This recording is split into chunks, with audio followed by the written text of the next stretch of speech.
ছাত্র জনতার অভ্যুত্থানে পার হতে চলল ১ বছর। গেল বছরে ৫ আগস্ট ছাত্র আন্দোলনের মুখে দেশ ছাড়েন তৎকালীন প্রধানমন্ত্রী শেখ হাসিনা। গঠন করা হয় অন্তর্বর্তীকালীন সরকার।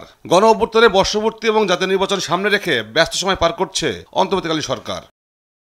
সোমবার দুপুরে সচিবালয়ে আইন শৃঙ্খলা সংক্রান্ত কোর কমিটি বৈঠক শেষে গণমাধ্যমের সাথে কথা বলেন স্বরাষ্ট্র উপদেষ্টা জাহাঙ্গীর আলম চৌধুরী। গেল ১ বছরে আইন শৃঙ্খলা পরিস্থিতি কাঙ্ক্ষিত উন্নতি হয়নি স্বীকার করে তিনি বলেন, ৫ আগস্টের কর্মসূচি শান্তিপূর্ণভাবে পালন হবে। আমাদের একটা কাঙ্ক্ষিত যেরকম একটা উন্নতি হওয়ার হয়তো আমরা অতটুকু উন্নতি করতে পারিনি। আমরা আমাদের লেভেলের থেকে আমরা চেষ্টা করে যাচ্ছি যতটা উন্নতি করা যায়। ৩ আগস্ট সম্বন্ধে একটা কিন্তু আতঙ্ক ছিল, ৫ আগস্টের সঙ্গে দেখেন তো কোনো ধরনের আতঙ্কের কোনো কারণেই নেই।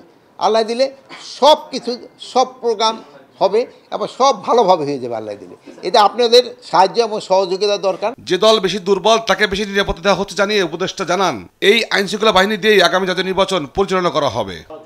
কে অংশ নিবে কে অংশ নিবে না এটা আমার স্বরাষ্ট্র মন্ত্রণালয়ের প্রশ্ন না।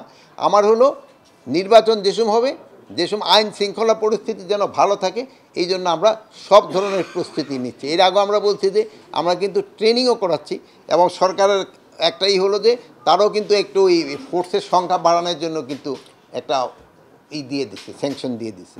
তো এই বাহিনী দিয়েই তো নির্বাচন হবে আল্লাহ দিলে, এবং খুব ভালোভাবে হবে নির্বাচন। মব ভায়োলেন্স জড়িতদের ছাড় না দেওয়ার হুঁশিয়ারি দিয়ে স্বরাষ্ট্র উপদেষ্টা জানান, নির্বাচন পর্যন্ত এই বিশেষ অভিযান চলবে।